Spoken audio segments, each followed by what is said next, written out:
नमस्कार, मी मुद्रा सुर्वे.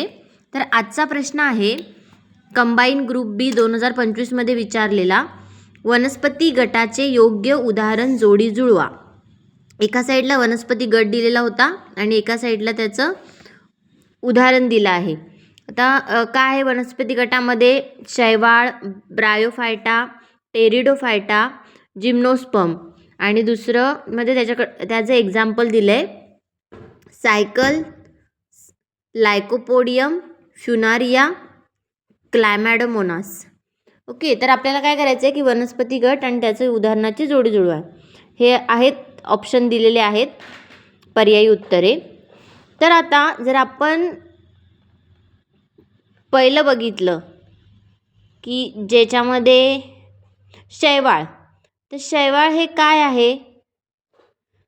तर हे जातं क्लायमॅडोमोनासमध्ये. आता क्लायमॅडोमोनास हे कसलं उदाहरण आहे? तर ही एक हिरव्या कलरची शैवाल असते,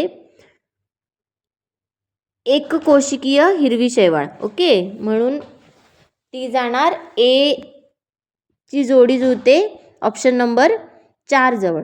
ठीक आहे.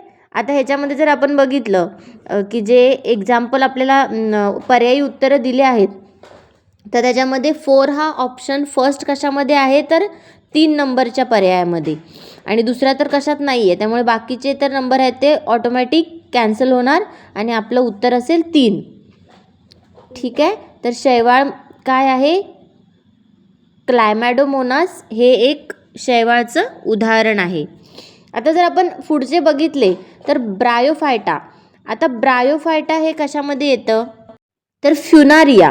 तर फ्युनारिया ही पण एक शेवाळच आहे, पण काय आहे की उंच वनस्पती यामधली एक अवस्था आहे. म्हणजे शेवाळ आणि उंच वनस्पती ह्याच्यामधली एक अवस्था आहे, तिला आपण बोलतो फ्युनारिया. आणि फ्युनारिया म्हणजे काय? तर वनस्पती गट कुठचा?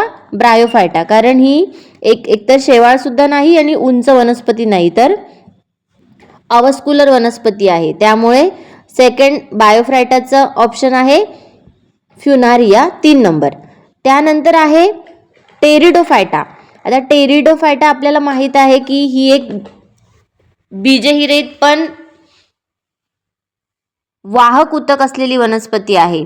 म्हणजे काय? तर लायकोपोडियम.